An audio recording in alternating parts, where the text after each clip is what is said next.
Food. It's a constant in our lives. We love it and we need it like the air we breathe. But do we really think about the variety of foods we should be eating? One critical thing you can consider is the color of your food. Is your plate colorful enough to help manage your health concerns? Like blood sugar, as an example. Today we're joined by Dr. Deanna Minich, an internationally recognized scientist in the field of nutrition. We'll be talking about eating the rainbow and the healing power of food. What can you do to make your meal more colorful? Welcome to Be HEALTHistic, the podcast that's more than just health and wellness information. It's here to help you explore your options across traditional and natural medicine so that you can make informed decisions for you and your family. This podcast illuminates the whole story about holistic health by providing access to the expertise of Drs. Steve and Drew Sinatra, who together have decades of integrative health experience. Be HEALTHistic is powered by our friends at Healthy Directions. Now, let's join our hosts. Hi, folks. If you like what you hear today and you want to listen to future conversations on all things integrative and holistic health, subscribe to our podcast at BeHealthisticPodcast.com. Also, check out and subscribe to the Healthy Directions YouTube channel, which features video versions of our episodes, plus extra videos you won't want to miss. And finally, we have more with me, Dr. Drew Sinatra, my dad, Dr. Steve Sinatra, and other health experts at HealthyDirections.com. Well, welcome everyone to another episode of Be HEALTHistic. Today we have Dr. Deanna Minich, an internationally recognized teacher, author, scientist, speaker, and artist. She has more than 20 years of diverse, well-rounded experience in the fields of nutrition and functional medicine, including clinical practice, research, product formulation, writing, and education. Her doctoral research focused on essential fatty acid absorption and metabolism, and her master's degree allowed her to explore the health benefits of the colorful plant-based carotenoids, something that we're going to be talking about today. Deanna has authored 6 books on health and wellness and over 15 scientific publications. Currently, she is on the faculty for the Institute for Functional Medicine and the University of Western States. Deanna's passion is teaching a whole self approach to nourishment and bridging the gaps between science, spirituality, and art in medicine. She's a visionary for the integrated approach to nutrition, spanning the physical, emotional, mental, and spiritual aspects of one's being. Well, welcome to the show, Deanna. Thanks for having me. Glad to be here. Yeah, Deanna, it's great that you're here. And one thing, Drew, my son, and you and I have in common. I mean, you're a PhD, Drew's an MD, and Drew's an ND, and I'm an MD. But what do we all have in common? We have one degree in common. What is it? Do you know? Well, we all like food. We like nutrition. Yeah. We Drew, really you know, like, right? Yeah. We're all fellows of the American College of Nutrition. Okay. Well, there you go. That's Another right. added layer of nutritional wisdom there. Exactly. I'm really proud that Drew got in because I don't think there's that many naturopaths that are actually fellows in the American College of Nutrition. So it's a great credential to have. And again, it's all about commonality. So we all have that degree, and it's really great that we're talking about nutrition today.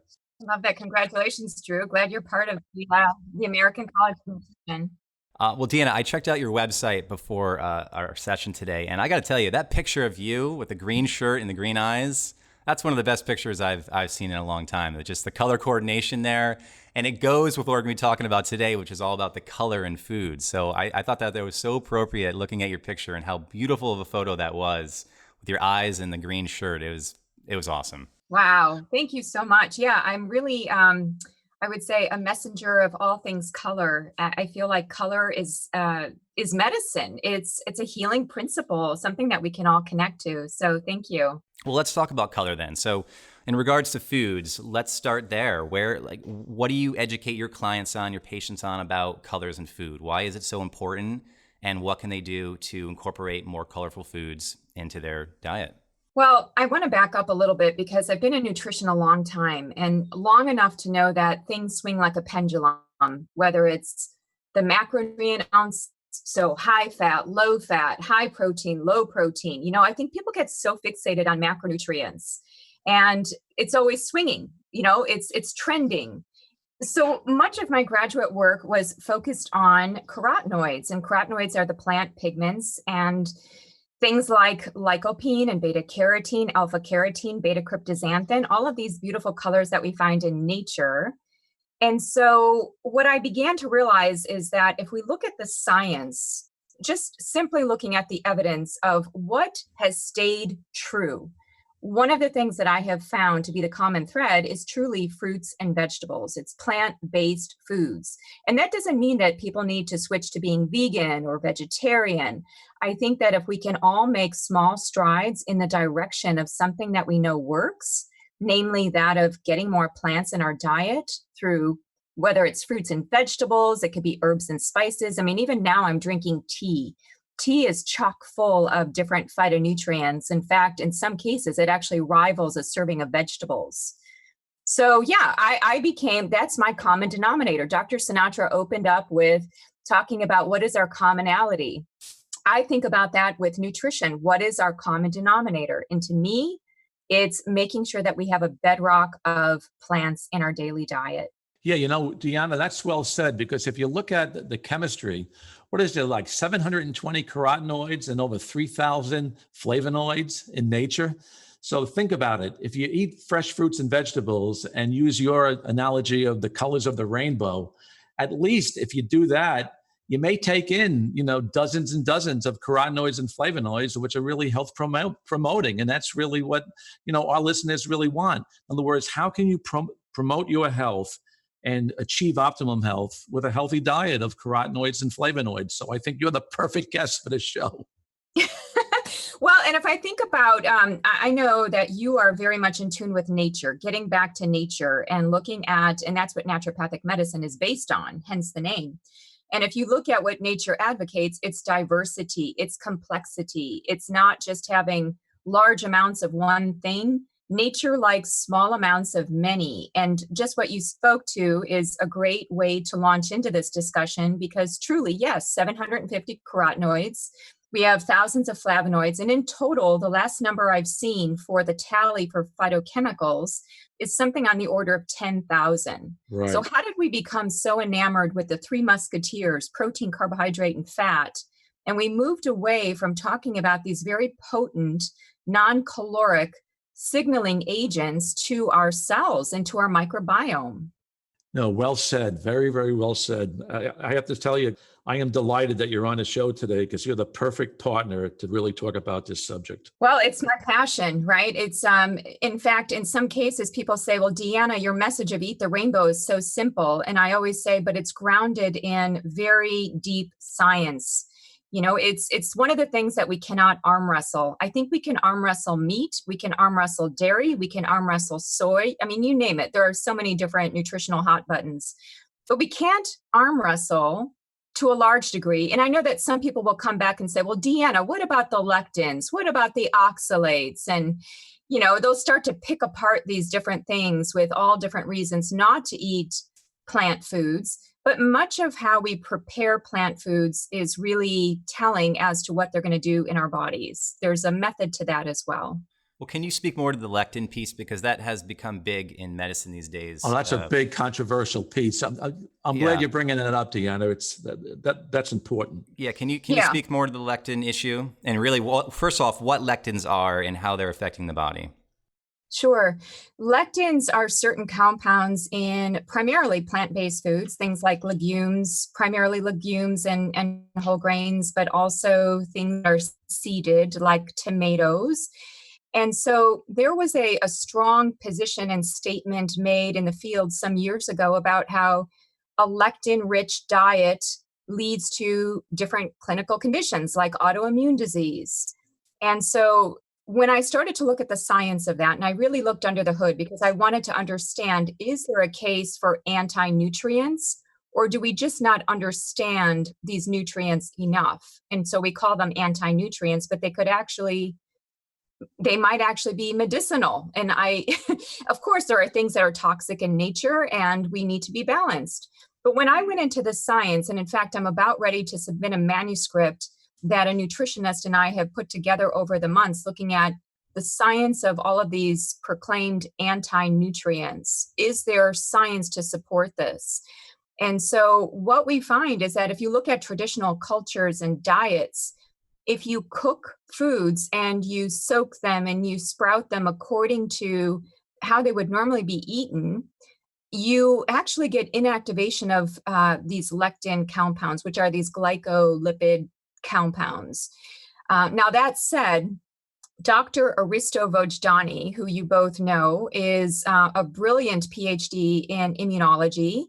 And I've interviewed him before, and he talks about, yes, there is a small percentage of people who do have some food-related reactivity to these lectins. And I don't doubt that. I mean, just like histamines in food, or there can be any number of things. But keep in mind, as we all know, nature provides us with a vast palette.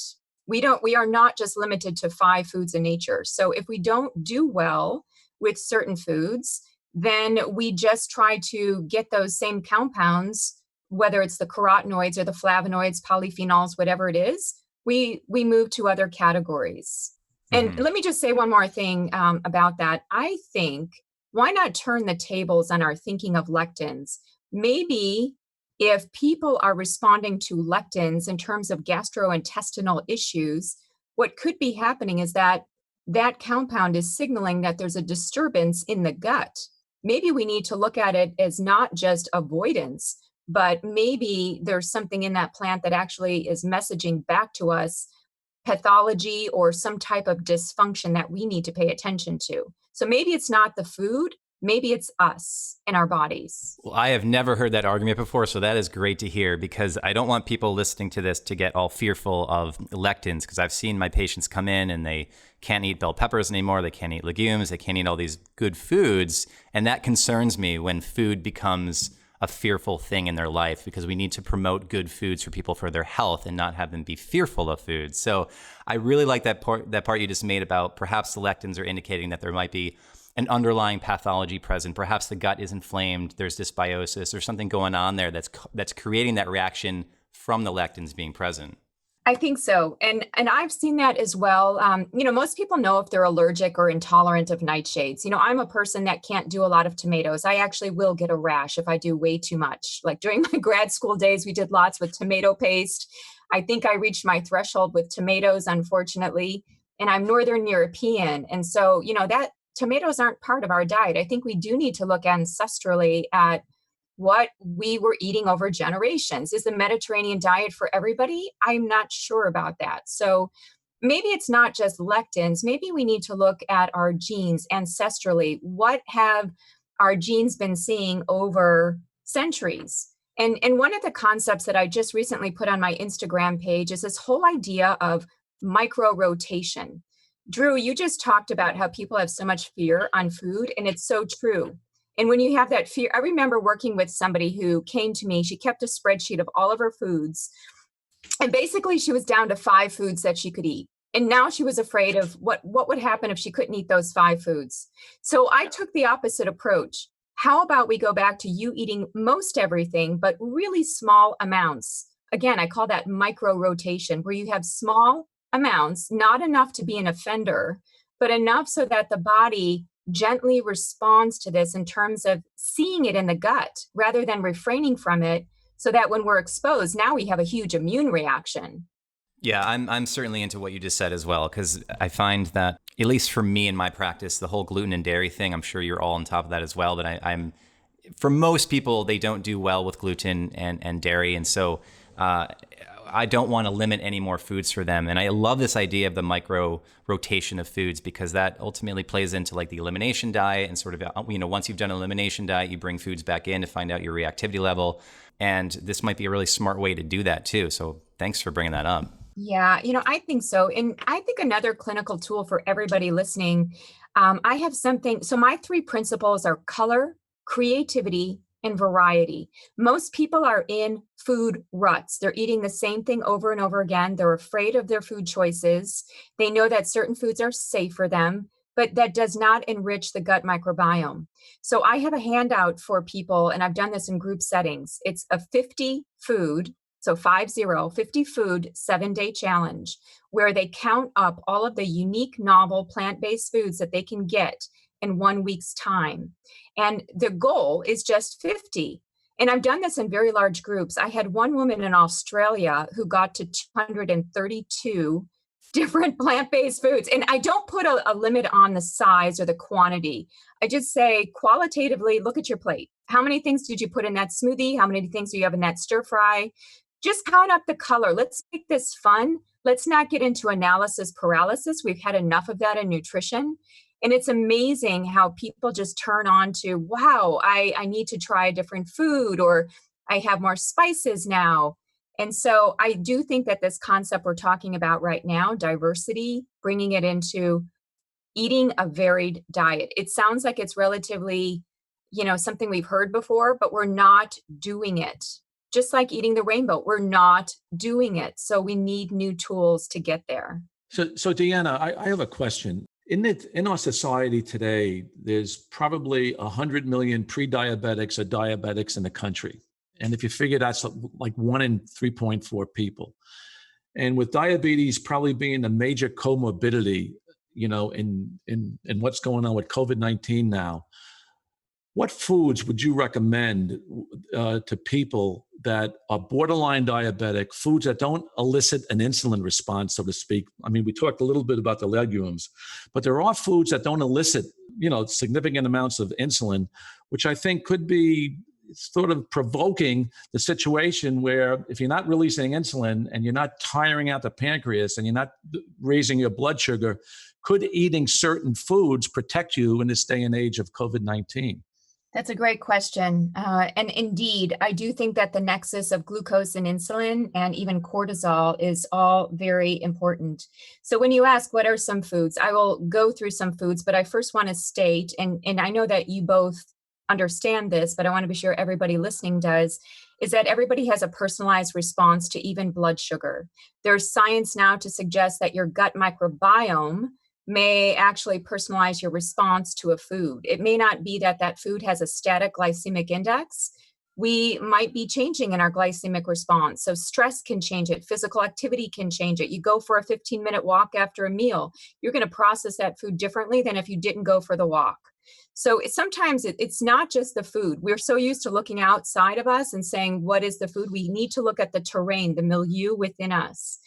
And I do think, I was just interviewing somebody yesterday on this, talking about how continuous glucose monitors and getting information on how we respond to certain foods is now more readily available. There are apps, there are different devices and technology. This is, I see as the benefit of technology. Technology is a double-edged sword. But I think that, as Dr. Jeff Bland would say, if you don't measure it, you don't change it. We need to be on the pulse of what changes blood sugar, because what changes blood sugar will change inflammation in the body. Right. And inflammation changes immunity. So, but I do want to give the listeners let me just talk about 3 foods very simply, and I'm sure you both can add to the list. One of the biggest things that comes to my mind, I want to go back to tea, because it's something everybody can do. The longest living cultures in the world are punctuating their day with tea. And green tea, which is rich in catechins, and I know that epigallocatechin gallate gets a lot of the limelight, but I think that probably there's a lot of different types of those compounds, those catechins, that have a blood sugar normalization effect. So having some green tea with a meal might be a good thing. The second one would be cinnamon. Cinnamon is an insulin sensitizer. We know that it's warming, and what it does, here's something really unique. There's a new concept in the literature about beiging, like the color beige, where white fat cells turn into brown fat cells. And the brown fat cells are more thermogenically active. They're burning more heat. That's a good type of fat tissue. You want brown fat tissue. So cinnamon actually helps in the beiging or the browning of white fat, which is so important, especially in pre-diabetic or diabetic conditions, right? Yeah, especially in weight gain as well. That's a really great point. Yes. And a lot of those studies right now are just in vitro. They're in cells or in animals. We haven't used them in humans, but there is good data that cinnamon in general is an insulin sensitizer. So we definitely know that. The last thing I'm going to mention, and it's a collective term rather than a specific one, is fiber. Fiber. And where do you get fiber from? A lot of different things. And diabetics, pre-diabetics, and most of our dysmetabolism is coming from a distorted microbiome. We need to get our microbiome diverse. It's not just throwing on the fire more probiotics. We need to change the terrain. And so whatever fibers we can be bringing in, and I'm all about rotation of fibers. Now, I was just looking at a paper the other day about blueberries. Blueberries have a certain fiber, the skin of the blueberry, that is worked on by the gut microbiome and gives us more of a beneficial class of bacteria called bifidobacteria. Blueberries, just simple blueberries. And the pterostilbene that is in the blueberry itself in that beautiful blue-purple color can also help with blood sugar control. I think so many diabetics are afraid of fruit. And I feel like we've gone down the wrong path on that. I think we need to monitor personalized responses, but things like berries can be very beneficial. Yeah, and actually blueberry is really supportive to the brain as well. I think a really outstanding fruit to take into our society today because it has so many medicinal advantages. And even the blood sugar with the fiber is an interesting correlation. I mean, certainly the more fiber you take in, the greater time that you're going to have for insulin release, meaning that you're not going to get sudden surges of insulin and blood sugar relationships in the small intestine. So I like that, especially for the heart. I mean, that is really beneficial for the heart. I was wondering when we were going to talk about the heart. Wait, well, you know what though? Hold on. I want to go back. Sorry. I want to go back to the fiber piece and the terrain, because I think that's really important here.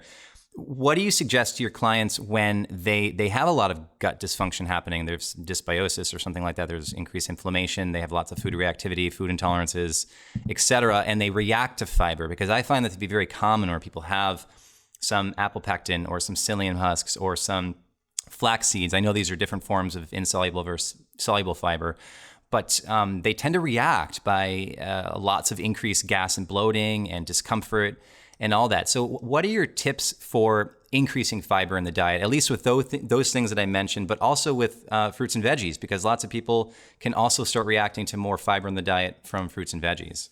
You're absolutely right. And that's why some people have some fear around it. So in functional medicine, we talk about a 5R approach to gut health. And so when I hear things like that, when people are complaining of bloating or gas from having more fiber, one thing is they probably have an overgrowth of microorganisms that needs to be addressed. And that can be done under the guidance of an ND, an MD, somebody that's well trained to do that, either through pharmaceutical agents or through botanicals that have antimicrobial, antifungal, antiparasitic activity. One that comes to my mind is berberine.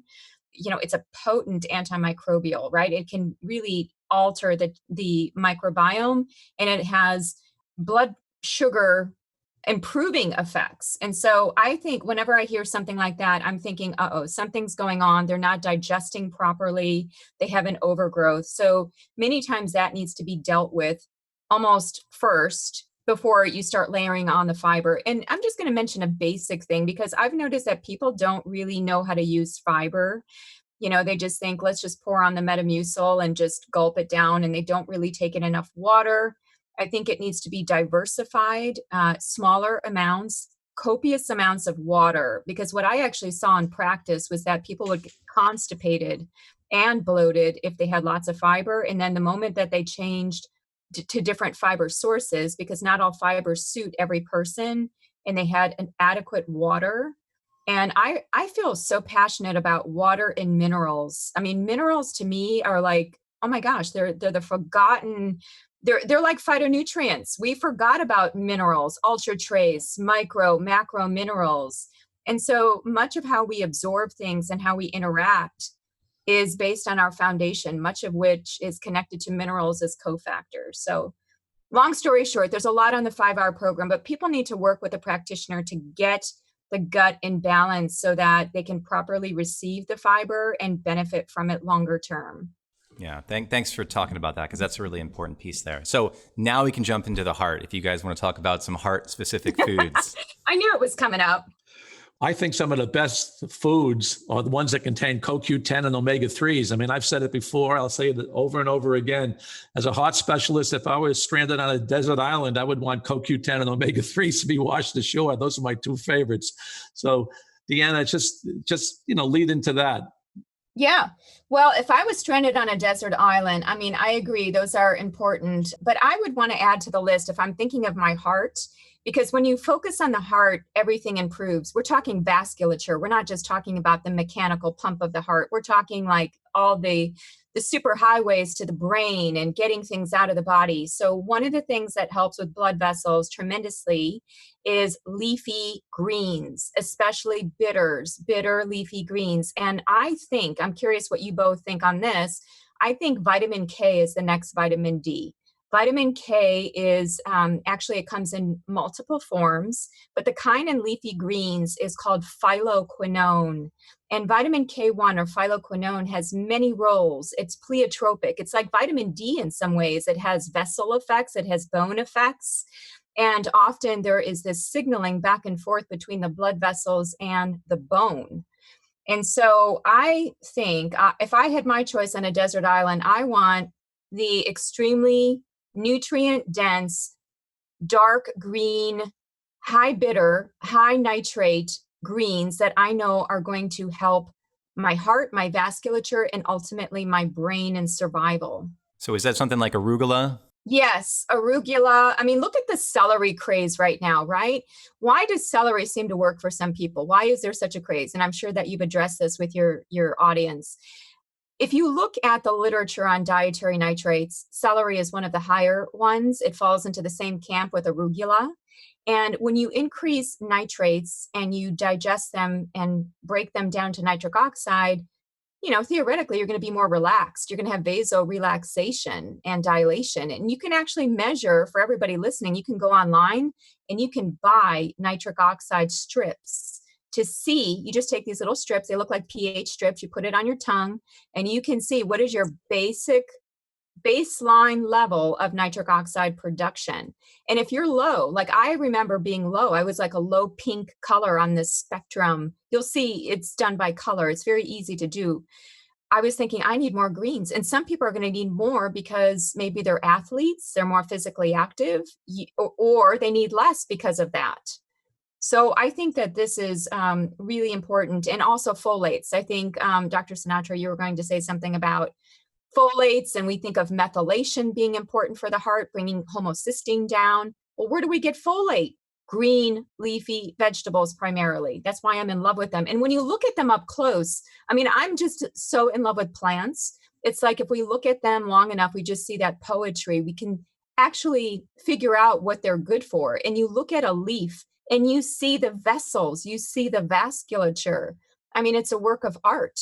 And so that tells me that we need that, and the science supports it. You're absolutely right. I mean, what you're talking about is nitric oxide and its effects on endothelial cell dysfunction. And the more endothelial function you get versus dysfunction, the better it is. Well, the more supportive it is to the cardiovascular system. So I'm in full agreement. And Deanna, I wanted to ask you with that, and as a follow-up, does it matter if it's raw or cooked leafy greens for the folate connection?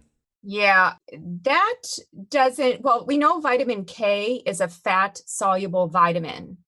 So I do think a little bit of steaming is completely fine. I think back to your question about people getting bloated from all this fiber and all these plant foods, if they cook their foods and they steam them, we're not talking about wilty where it's lost the color.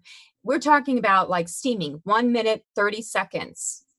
Even less Quick. for leafy greens. Yeah, very quick, but it retains its color and it becomes more digestible. And even bringing in a little bit of fat to help with the vitamin K absorption. We don't need that for folate and some of the, we don't want to cook them in a lot of water because we're going to lose the folate. We're going to lose vitamin B12 and some other things that we could find in green leafy, well, not B12, a number of other Bs that we could get from this class of vegetables.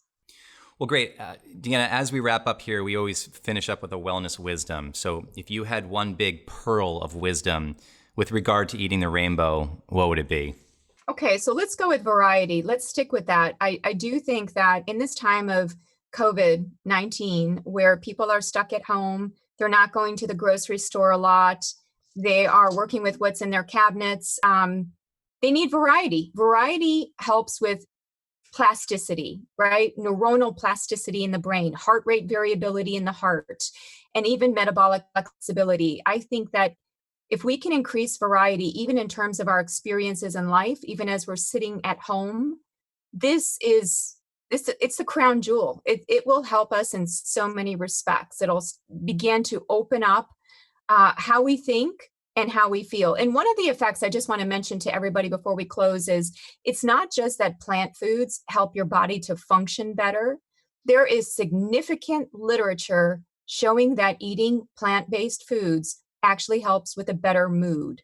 So it's not just memory and learning in the mind and vasculature. It's reducing anxiety, reducing depression, helping with psychological distress. And during this time when so many people are stressed out, if we can make the best choices for ourselves, we're going to feel better. We're going to make better decisions. It's like the body and mind will be working together through that divining rod of plants. So Deanna, what type of plants would you say you would get the most bang for, the most bang from? Would it be onions, garlic, artichoke, avocados? I mean, name a few that you think would be really good, especially with this COVID-19, epidemic we're in, or pandemic. Although, let me just first say that's like asking a mother to say her favorite child. Right. Well, you must have some favorites. But okay, I can give an objective science-y answer to that because there was a great article published some time ago, and what they did was they put all of the foods side by side, and they just simply looked at antioxidant potential. Now, I think the antioxidants is so 1990s. It's an archaic way to see the beauty, but let me just go with that as a standardized way, because when people say, oh, these foods are superfoods, I don't know what they mean. I don't know what a superfood actually means. I like to have some kind of quantification. So what's at the top of these lists when you look at antioxidants? Well, this is going to make a lot of people happy when I say this, or at least people who like chocolate.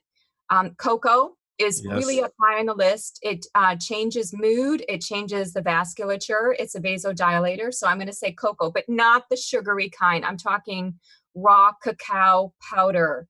I'm talking, you go to Trader Joe's or you go to a store where you can get organic cocoa powder, nothing else added.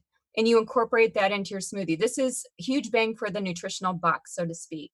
Number 2 is berries. I mean, the smaller the berry, the better. And the good thing about COVID with food choices here is that getting frozen berries is a good thing. You do not destroy the actives in berries when you freeze them. You do with greens. So don't buy, try to aim for fresh when it comes to greens. But when it comes to berries, they're pretty hardy.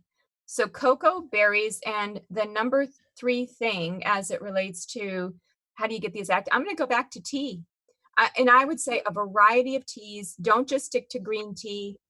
One of the things I'm very concerned about in our environment is the toxic burden.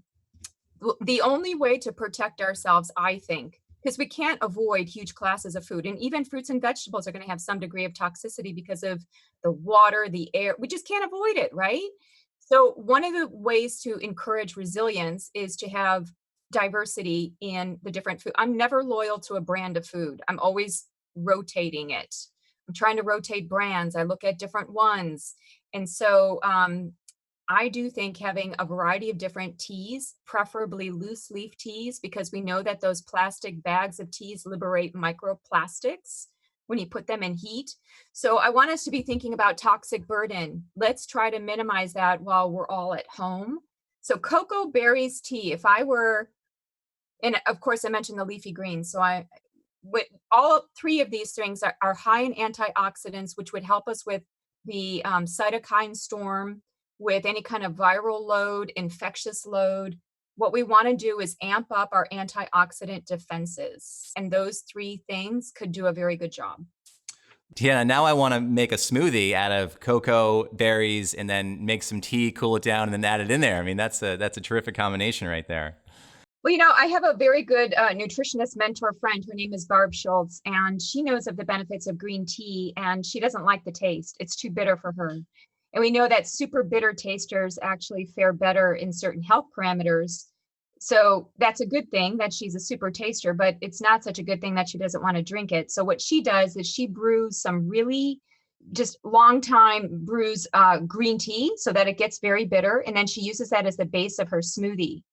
And so instead of using all of like the alternate milks and such, using tea as the base, bringing in some protein powder, a little bit of healthy fat. Gosh, I could have said avocado because I didn't favorite. know. Holy smokes. There are so many great studies on avocado. Oh, yes. One medium-sized avocado is 9.2 grams of fiber. And then you get folate. You get, potassium. People think of bananas with potassium, but you get 422 milligrams of potassium in a medium banana. And you get 690 milligrams. You get almost 700 milligrams of potassium in an avocado. But yeah, back to Drew, your smoothie idea. I just wanted to throw that out there for people who don't like tea that is bitter. You can use it as a base for your smoothie and you won't even know that you have it if you make it chock full. Well, Deanna, this has been such a wonderful discussion on nutrition and colorful foods and foods to help heal the heart and our immune system and our gut and everything. So thank you so much for coming on the show today. It's been a delight. I think very highly of both of you. I feel like I know the family, even though we're at a distance, right? And then I think it's wonderful. And being on the board with Dr. Sinatra all this time, American College of Nutrition, and the great work that you're both doing. I mean, I just applaud you both and thank you for having me on. It's been a pleasure. Thank you. It's been great for me, Deanna, as well. And I hope to have you on again. Maybe next year we can do something in depth because we just scratched the surface today. And I'm sure our listeners are going to want a lot more information going forward. It's so true. Thank you. All right. That's our show for today, folks. If you have a question or an idea for a show topic, please send us an email or share a post with us on Facebook. And remember, if you like what you heard today and you want to be an active member of the Be HEALTHistic community, subscribe to our podcast at BeHealthisticPodcast.com or on Apple Podcasts or wherever you download your favorites. You can also find more great content and information from us and the Healthy Directions team at healthydirections.com. I'm Dr. Drew Sinatra. And I'm Dr. Steve Sinatra. And this is Be HEALTHistic. Thanks for listening to Be HEALTHistic with Doctors Drew and Steve Sinatra, powered by our friends at Healthy Directions. See you next time.